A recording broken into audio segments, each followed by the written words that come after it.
Hai, Assalamualaikum warahmatullahi wabarakatuh. Masih bersama saya, Eka Traniati, calon guru penggerak angkatan 4 dari Kabupaten Ogan Komering Ilir pada demonstrasi konstekstual pembelajaran berdiferensiasi. Pada demonstrasi konseptual kali ini, saya sudah mencoba membuat RPP daring yang menuju pada Kemendikbud nomor 14 tahun 2019 tentang penyederhanaan RPP atau lebih jelas lagi dengan nama RPP 1 lembar. Yang dari biasa kita memasukkan belasan komponen dalam RPP, kita cuma memasukkan 3 komponen inti saja dengan tetap merujuk pada KI dan KD.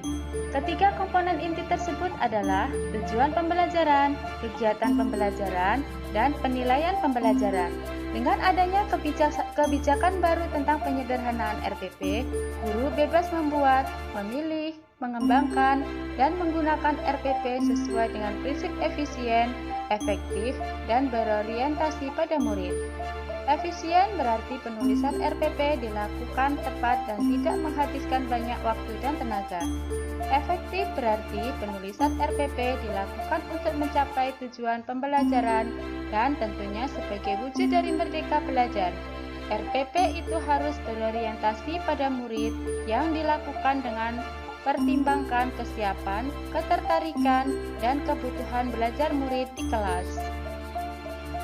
RPP ini dibuat dengan menganalisis kebutuhan belajar murid berdasarkan profil belajarnya dan menganalisis luas strategi berdiferensiasi, yaitu diferensiasi proses dan diferensiasi produk. Pembuatan RPP ini juga merujuk pada rubrik pemikiran rencana pembelajaran untuk komponen RPP. Tujuan pembelajaran itu harus mengandung keterangan ABCD atau sering kita kenal dengan audience, behavior, condition, dan degree. Kemudian untuk kegiatan pembelajarannya adalah harus berhubungan langsung dengan tujuan mendeskripsikan pengetahuan dan keterampilan yang akan dikembangkan dan mempertimbangkan kebutuhan belajar murid.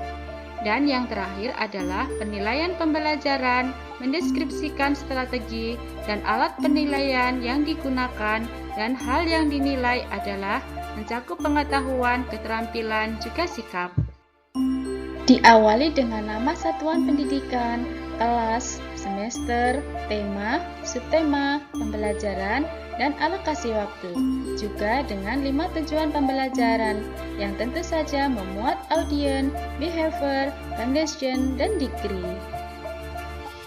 Komponen yang kedua yaitu kegiatan pembelajaran yang tentu saja berdasarkan pemetaan profil belajar murid dengan kegiatan awal yang terisi orientasi, persepsi, dan motivasi. Pada kegiatan inti Ayo Mengamati, murid mengamati gambar tentang ciri ruang kelas yang tidak bersih dan tidak sehat, juga terdapat bangun datar di dalamnya melalui layar jimit. Selanjutnya, pada Ayo Membaca, guru mengajak murid untuk membaca teks tentang ruang kelas yang tidak bersih dan tidak sehat. Pada kegiatan inti Ayo Berdiskusi, guru bersama murid mendiskusikan makna kata dan bangun datar yang telah ditemukan sebelumnya ketika mengamati teks dan gambar. Lalu, guru melakukan diferensiasi proses dengan meminta siswa dengan gaya belajar auditori menjawab pertanyaan dengan langsung mengenai mic untuk menjawabnya. Murid dengan gaya belajar visual diminta menjawab dengan menuliskannya pada Jamboard. Dan murid gaya belajar dengan gaya kinestetik bisa menunjukkan langsung bangun datar yang ada di rumahnya.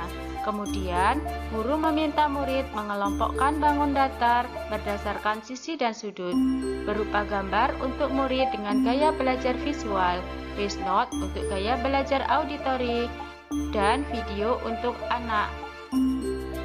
Gaya belajar kinestetik sebagai diferensiasi produk. Pada kegiatan akhir, Ayo menyimpulkan. Guru bersama murid membuat kesimpulan pembelajaran. Ayo refleksi, guru meminta murid untuk merefleksikan pembelajaran dengan memberi beberapa pertanyaan pemantik.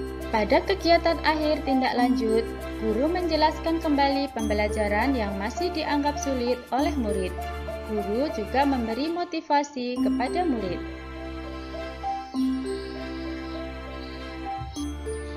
Komponen RPP yang ketiga adalah penilaian pembelajaran dengan penilaian sikap, penilaian pengetahuan, dan penilaian keterampilan. Ini merupakan rubrik penilaian sikap dengan kriteria religius. Jika terpenuhi ketiga aspek dari kriteria religius, maka artinya itu sudah membudaya dengan nilai A. Kemudian, jika hanya 2 saja nilainya B. Dan jika hanya 1 dari 3 aspek itu mulai terlihat nilai C. Dan jika satu pun aspek tidak terpenuhi, maka predikat nilainya adalah D. Ini adalah rubrik penilaian pengetahuan dengan skor 100 dan terbagi dengan beberapa kriteria penilaian. Dan ini adalah penilaian keterampilan dengan 1 kriteria komunikatif, 3 aspek dengan 4 predikat. Demikian pemaparan RPP berdiferensiasi dari saya. Senang sekali jika bermanfaat dan ditunggu koreksinya untuk perbaikan saya ke depannya. Terima kasih. Wassalamualaikum warahmatullahi wabarakatuh.